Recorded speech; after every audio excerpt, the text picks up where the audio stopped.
everyone. What's up? Welcome back to the Landlord Chick podcast. For starters, I want to apologize. I know it's been probably about 3 weeks since an episode was posted. Many of you know, longtime listeners, that my podcast is very much a one-person show. So I don't have anybody producing it, editing it, anything like that behind the scenes.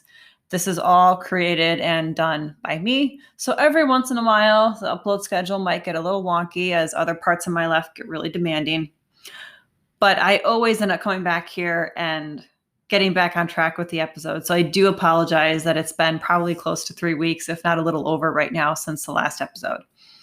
But as promised, we're going to transition back over into day-to-day management in this episode. So we're going to talk today about pets, Fidos, Benjis, whatever you want to name your pets and rentals. That's what we're going to talk about today. And this is an episode I'm actually really excited about because I feel like I should have already done this. Like, it seems like a more obvious topic because I get a lot of questions about it, but never actually recorded a podcast on it. So today we're going to talk about Fido, Benji, Mia, and all the other furry friends that might want to come live in our rental units and how we handle that.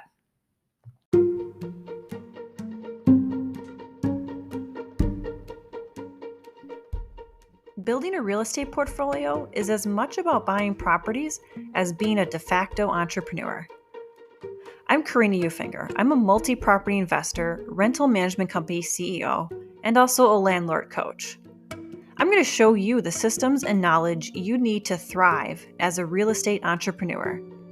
From your first property purchase to building a portfolio of passive income where you work less than 5 hours a week, you'll learn the essential information and skills to build a profitable portfolio and live the life you truly want.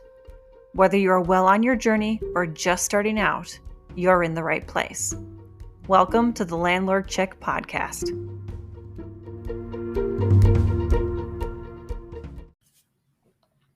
So I want to start with this episode by saying I am a huge fan of animals. I don't want to give the impression that I am anti-animal. In fact, I have a huge, huge heart for pets. Any four-legged friend, automatically is amazing in my book. I have 4 cats, had 4 cats. We are unfortunately down to 2 now. But all of my cats have been rescue cats. They're incredibly amazing animals. I adore them. Cats, dogs, the same way. I adore them all. But I did make a business decision not to have pets in my rentals. Now, that's a business decision. It has nothing to do with my personal reflections on four-legged friends. I love four-legged friends. I think they're amazing. They're so non-judgmental and they're always, always lovey. But for my rentals, I made the decision not to have them because for the type of portfolio I operate, it just didn't make sense. So we're going to delve into this topic of recreational pets. And I want to make sure, first off, you understand why I'm saying recreational pets. It's because I'm talking about the Benjis, the Fidos, and the Fifis that you choose to have.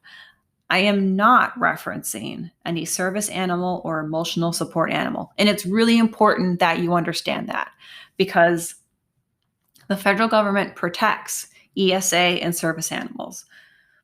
So anything I'm going to say here does not apply to service or ESA animals. We are only talking about recreational animals, the ones you go to a pet store or a breeder or you find in a rescue situation. Those are the animals that we're talking about here in this podcast.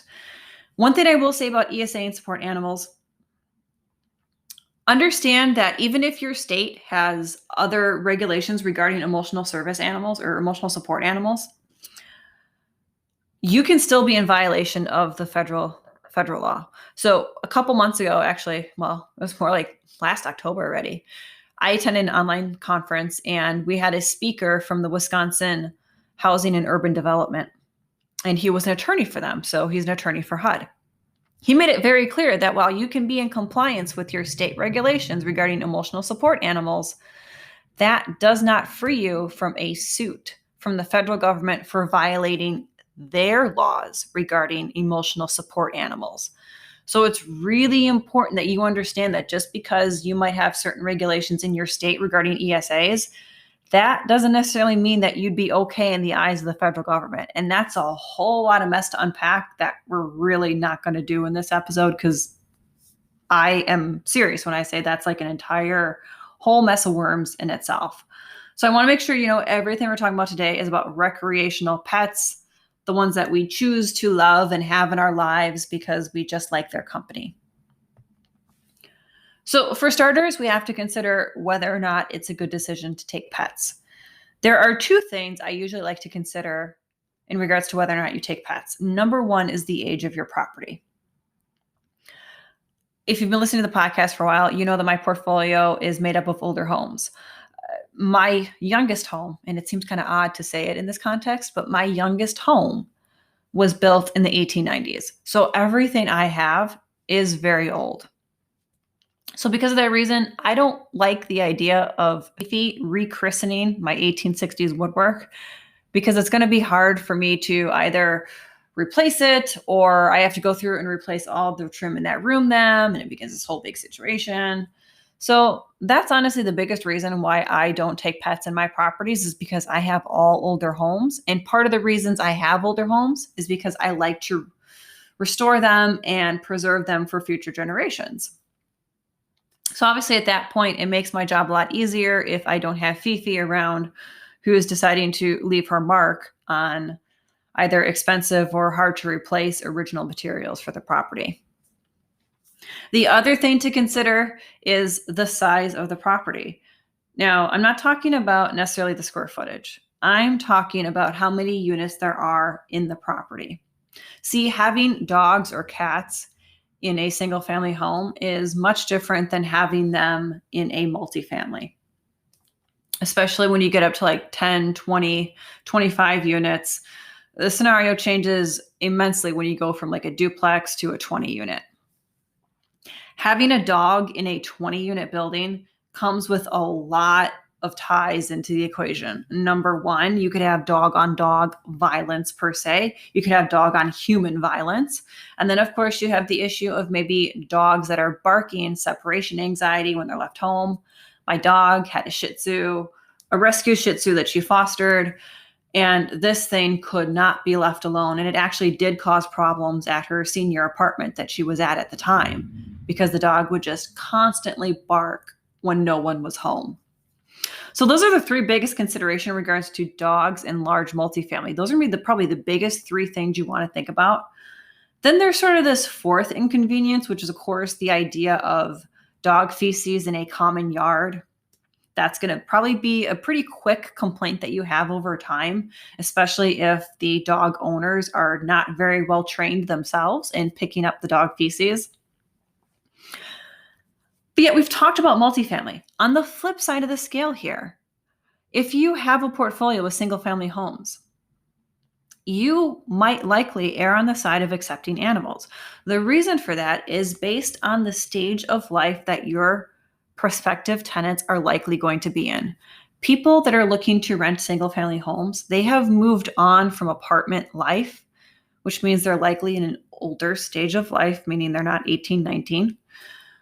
They're likely in the stage of life where they're planting roots, they're starting families, maybe they have a family, and they're likely going to want to get that family pet into the fold pretty quickly. So with a single family home, I generally recommend that you do accept pets.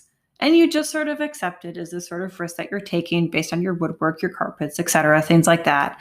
Because honestly, with a single family home, if you don't accept pets, you are cutting out a large chunk of your potential tenant pool. And of course, we all want to start with almost as wide of a tenant pool as possible, because we're going to have other considerations that eliminate someone from being able to move into our place. We're going to have income qualifications, credit check, background check. So in that instance, with a single family home, I always recommend that you accept them, just because you are really suddenly running a really shrinked tenant pool of people that might want to rent your building. So single family homes, I generally recommend that you take pets. Multifamily dogs is what I always people to have a serious thought process and consideration about. Cats in large multifamilies, of course, you're more than likely not going to have like cat on cat violence in between units, because generally speaking, cats are not walked. Although I did. we managed an apartment complex for a couple years, and I got the biggest chuckle every single day when I saw these tenants walk their 3 cats on leashes. And I don't, and this is something I laughed every single day. Every single day I laughed the entire like 5 years that we managed this property. I laughed every single time I saw it. I couldn't get over it. But generally speaking, you're not going to have like cat on cat violence. Cats obviously don't bark. Even when their owner's gone, they don't tend to roam the house meowing that much. Although I think I actually have a cat that might have separation anxiety because she does kind of meow when I leave the house, I guess, but maybe she and I just have too close of a relationship. But generally speaking, cats in a multifamily are likely going to be a little bit easier of a scenario for you. That being said, let's transition over to talking about the bad stuff about cats, because I don't want to just bash dogs here. I guess I want to be an equal opportunity basher when it comes to this stuff. So there are downsides to cats as well. So while cats may not bark and they are unlikely to be walked outside, they can cause as much damage to the unit as a dog. So misbehaving cats can leave smells in the carpets or the woodwork. This happens if their litter box isn't maintained. It can even happen with a very well-intending cat. Case in point, one of my cats that recently passed away, she always tried to get in the litter box, always on the litter box, but she peed sort of like a fire hose. And so she'd always be in the litter box, but her trajectory never landed in the litter box. So there's that consideration when it comes to cats, because they do use the bathroom inside versus a dog goes outside. Random thought here, not in my planned outline, but one thing you want to make sure with dogs, if you choose to accept dogs, is never allow potty pads. Potty pads are a horrendous thing for animals to use. People think it's great because it protects their floors, but here's the thing. It gets the dog in the habit of thinking it's okay in that one spot to pee, regardless of whether there's a potty pad there or not, because the dog's never going to take the moment to realize, oh, the potty pad's not there. I shouldn't pee here right now. I have to wait till my owner gets home. That's not how it works in a dog's mind. So be sure that in your lease, you strictly say no potty pads if you're going to accept dogs or cats, because if somebody tries to use a potty pad for a cat, that shouldn't happen either. And anyway, so getting back to cats and sort of the side eye that we want to give towards cats. So even the well-intended cat can have aim issues with their urine, which can then, of course, cause other issues. A human that does not maintain the litter box is going to present eventually an issue in some form or other. Cats are honestly usually really, really good. You could have a seriously high-towered litter box full of feces and other debris, and it will still do its best to get into some corner of the box and use it. But at some point, obviously, there's going to be maybe infestation of little rodents and roaches and stuff from the unmaintained litter box. And of course, obviously, at some point, the cat might just go, well, screw it. I got to go somewhere else, and I can't possibly fit any more in this litter box right now. So they're going to obviously go wherever they need to then. And of course, cats have claws. Declawing cats, I know, is kind of controversial in the pet community. There obviously are very valid reasons for not wanting to declaw a cat. Then there's obviously valid reasons for a property owner to want a cat declawed. I am going to choose to go middle of the line with this and say whatever works best for you. I would say that if you're going to accept dogs, if you're going to accept cats, don't require the cats necessarily to be declawed, because cats and dogs can do equal amount of damage on woodwork and other items with their claws. So at that point, I would probably just accept cats whether or not they are declawed. The other thing with cats that you want to consider is they will be notoriously hard on screens. They love smelling through open windows, and when they get uninvited visitors on the patio or on the deck, like squirrels or birds, they will do their darndest to defend their territory, and they'll end up making, little tears and stuff in the screens. But I say all these things to make sure you know that I don't necessarily think that cats are all rosy and they're the perfect pet to have at properties. I don't necessarily think that.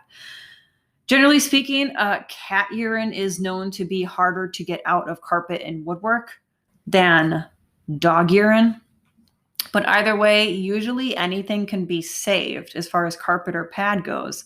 If you pull up the carpet pad, prime the subfloor, and then have the carpets really well steam cleaned. You'd have to replace the pad still, but at least you wouldn't have to replace the carpet. So we've covered whether or not we have dogs and cats and what to kind of consider with them. Well, I'm going to talk about breeds in a minute. I know you're all like, wait a minute, we didn't talk about breeds. That's a big thing. We're going to get into that in another section here when we talk about creating your pet policy. Now, what about other animals? There's, of course, other animals that exist on this earth that people might want to bring into your unit and make them lovey-dovey family elements.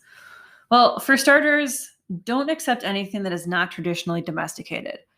So no skunks, no tarantulas.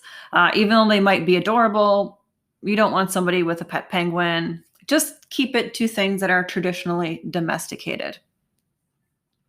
So hamsters are okay, guinea pigs, okay. Ferrets, I'm going to say, are a no. If you don't know this, ferrets are notorious for producing odor very easily. Now, of course, any animal produces odor, but ferrets are fairly well known for producing a strong stench quickly. And so if you have an owner that certainly is not, and actually, no, I don't want to say that. I was going to say, an owner that's not keeping up with it, but really ferrets are just so high maintenance to avoid the odor that you'd really have to be seriously on top of it, taking care of the cage every single day and everything like that, like on a consistent, almost daily basis to not have a ferret odor appear. So that's why I recommend you don't accept ferrets. And then getting into birds. So birds are okay. Again, as long as they're traditionally domesticated, don't do hawks, eagles, crows, ravens. Stick with your parakeets, your finches. You probably want to have in there that they should be caged just because that avoids the possibility of that many little droppings being left across the unit in odd places. Okay, and you might be like, why are you telling that story? That's because one time we moved somebody into a rental, and it's not normally our MO to clean above the cabinets in the kitchen. Like, we'll clean the cabinets, the outside, the interior, obviously everything like that. But generally speaking, it's not like we dust or anything like above the kitchen cabinets. We had somebody move into a rental, a unit. They called and they're like, yeah, there's a whole bunch of bird feces on the top of the kitchen cabinets. And we didn't see it because at that point the cleaner was not told to check up for things like that. Obviously now everyone's told to check it, but learn from our mistakes. This is why you certainly want, number one, birds to be caged all the time. And two, this is why you want your cleaner to kind of check up on the high places, especially when you know there's been a bird around there, because if they were let out of the cage, it's just naturally going to happen. They're going to leave their little markings somewhere. All right, so getting into your pet policy. Whether or not you take pets, you should likely have one or two things in your lease. One, if you say you're not taking pets, you should have in there a no pet statement, which means we don't take pets, you're not moving in with a pet, and you know that we don't accept pets. And here's the fines if you bring a pet to our property. That's a pretty easy, simple thing to include in your rules and regulations. What about if you're going to accept pets? Well, then you got a little bit more footwork ahead of you as far as creating your documentation.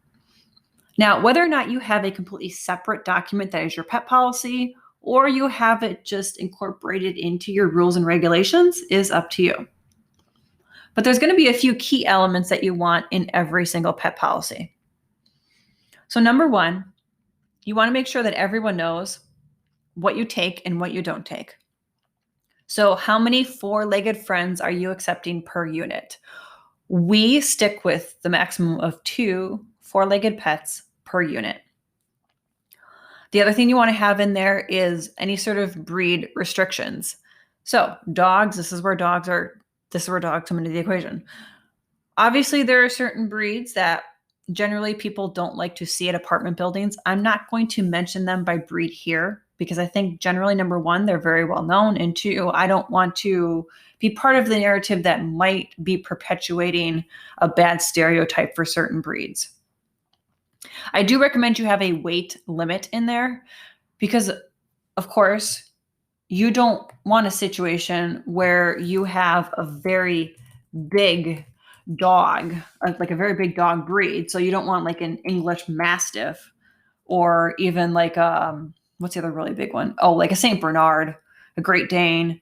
Those are really big dogs that in a multifamily they could easily cause an issue with another unit. They're out being walked and they sort of like they get really excited. Maybe they're not aggressive, but they're really excited and they go to greet a 4 or 5-year-old and well, we all kind of know how that could easily end.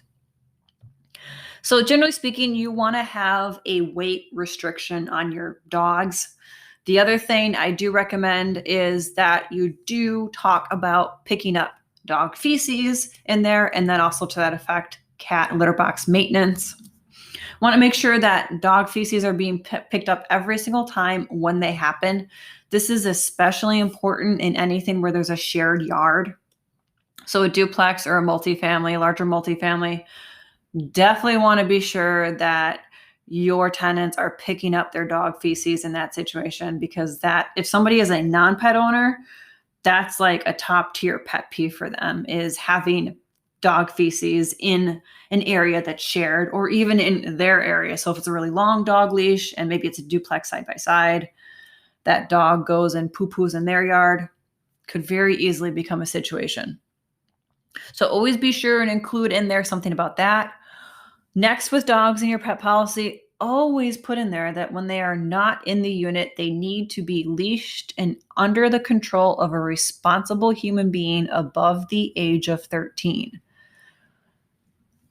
Really, really important because a 6-year-old holding a leash cannot keep a good hand on a leash. Even a 20-pound Shih Tzu could easily get away from a 6-year-old. So it's really important to have an age qualification on what a responsible human being is. The other thing I'll say in regards to your pet policies, be sure and have in there what would be the strikeout situation. So how many strikes does a pet get before it's asked to leave the premises?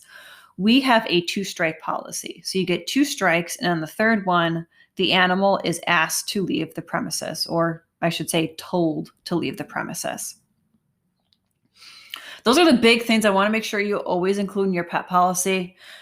There's obviously other things you want to include in there. You just want to mention excessive dog barking. You know, that's obviously something you want to say is going to be a no-no. You also want to include in there that maybe any dog-on-dog violence or dog-on-human violence could potentially be a 0 tolerance situation. Maybe it's an escalation scale where you get only one of those. And if you get a second one, then you're automatically out. Those are a couple of things to consider adding to your pet policy. Now, I hope this helped clear up a lot of the issues that we have surrounding pets, whether or not to accept them, what you should have in your pet policies. The one thing I didn't say earlier on when we were talking about the pet policy, if you're going to accept pets, number one, I highly recommend that you disperse the policy to everyone as long as they're moving into a property that you're going to accept pets. So even if you have a tenant moving in right now that doesn't have pets, it's always a good idea to slip that into the lease agreement so that they know ahead of time what you accept and what you don't accept for a pet. Because the last thing on earth you want is for a very good tenant to go and get a pet only to find out that it doesn't meet your guidelines. So make sure that all of your tenants know what your parameters are for pets and what your rules or regulations are, regardless of whether they actually have a pet at the time.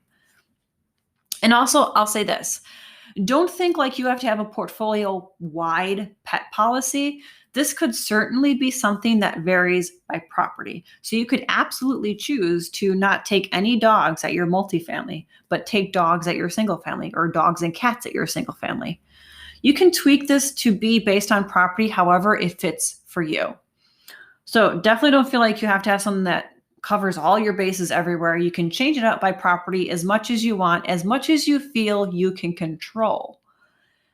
because this has to be something that you control and enforce. So as long as you're going to remember to enforce a pet policy at your duplex on 95th Street, a no pet policy on your duplex at 95th Street, even though you accept pets at your quad on 106th.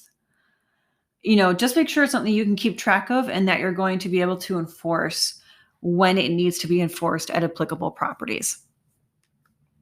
If you guys have any suggestions for podcast episodes, please hit me up over on Instagram at LandlordChick. The next episode is actually going to be a viewer request. The next episode, I'm going to be going over 5 lessons I learned from my parents and my grandparents as real estate investors.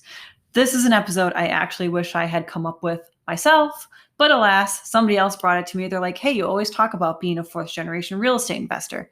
Can we get some more insight into that? And particularly, Tyler was asking about how my grandfather, who was born in the 1910s, was able to actually be a real estate investor very early on in the 1930s. So I feel like there might be 2 episodes coming out of my experience being a 4th generation investor.